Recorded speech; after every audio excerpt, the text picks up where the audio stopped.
Tensions in the Persian Gulf on the rise tonight. New confrontations between the U.S. Navy and vessels from Iran, adding to a growing list of Iran's provocative actions against the U.S. But this time, shots were fired.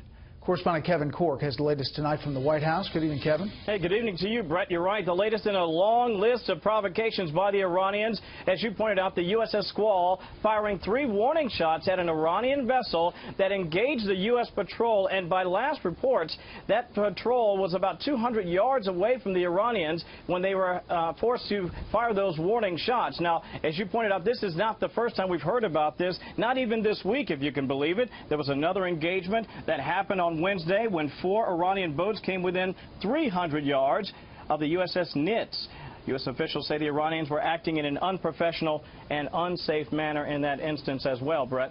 All right, Kevin, there's questions about the president's comments regarding the pallet of $400 million of cash sent to the Iranian regime back in January, and then the subsequent U.S. payments to the Islamic Republic. What can you tell us about all that? Well, listen, the senior administration officials are telling me tonight the president didn't lie when he said the administration had to send $400 million in cash to the Iranians because we don't have an existing banking relationship with them. That was supposed to be the initial payment to pay Iran back for that money that they spent here in the States back in 1979. A deal fell through. Of course, you and I have talked about that at length. But what's interesting is that question became relevant because it was later revealed in reporting by the New York Sun and the AP that the administration was able to utilize a central bank to make 14 payments totaling $1.3 billion to the Iranians. Now, we don't know if that ultimately took the form of cash or check or an EFT, electronic funds transfer. But here's what the president said about the cash payment back on August 4th.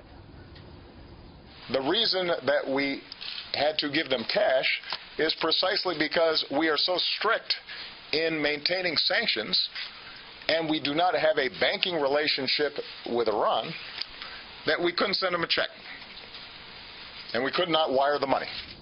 All right, so here's how the deal played out. Let's walk you through it. Back on January 17th, the administration sent that $400 million in cash, a combination of foreign currency, euros and whatnot, for that deal back in '79 that fell through.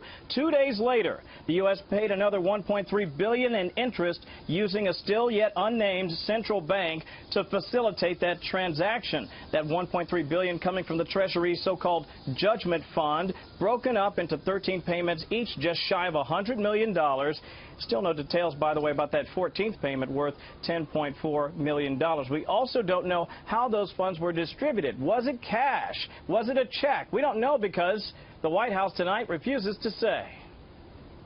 We haven't been as specific about the mechanism of the payment for the $1.3 billion in interest, other than to say that we had a similar arrangement with a central bank, also unnamed, to move money from the judgment fund to complete the commitments that we'd made in the context of this financial settlement. Obviously, a number of questions remain tonight, Brett, and most notably, why not name the central bank? And what about that last payment for $10.4 million? Questions that remain unanswered tonight. Brett?